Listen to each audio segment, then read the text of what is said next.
Dans cet exercice, on nous demande d'autoriser l'accès HTTP sur le serveur de finance, qui est ici, depuis l'hôte B seulement. Donc seulement ce PC-ci. Et autoriser les autres trafics. Alors, première chose à déterminer, c'est où est-ce qu'on va placer cet ACL. Donc on sait que normalement les ACL étendus, on doit les placer au plus proche de la source. Donc logiquement, on serait ici. Seulement, le problème c'est qu'on doit interdire l'accès à ce serveur-là. Et si on place notre ACL ici, les utilisateurs de la succursale pourront y accéder. Alors que c'est pas ce qu'on désire ici. Donc exceptionnellement ici, la règle ne sera pas respectée et on la placera le plus proche de la destination. Donc sur l'interface F4. Donc c'était le petit piège sur cet exercice. Donc on va créer la CL.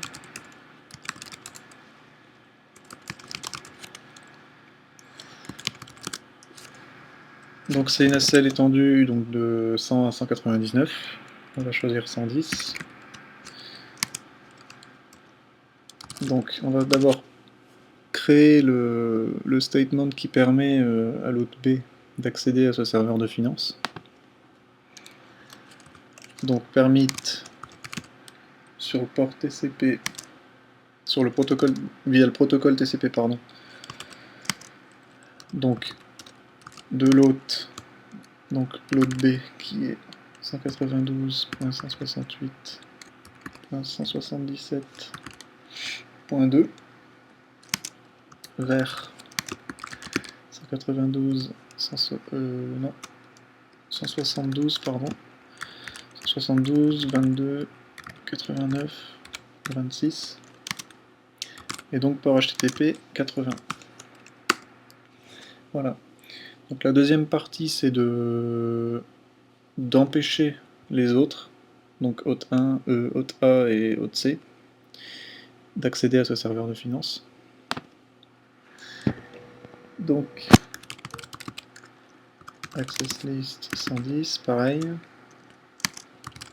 Deny TCP. Donc toutes les autres sources vers cette destination du serveur de finance. 22.89.26. Et sur le port HTTP aussi, 80.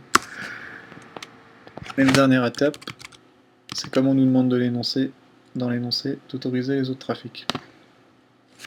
Donc, access list 110, permit IP, any. Voilà, on peut maintenant vérifier que l'access list a bien été créé. Je vois access list 110. Et donc on voit nos trois statements qu'on vient de créer. Donc on voit que le routeur remplace automatiquement le port 80 par www. Et voilà, c'est fini.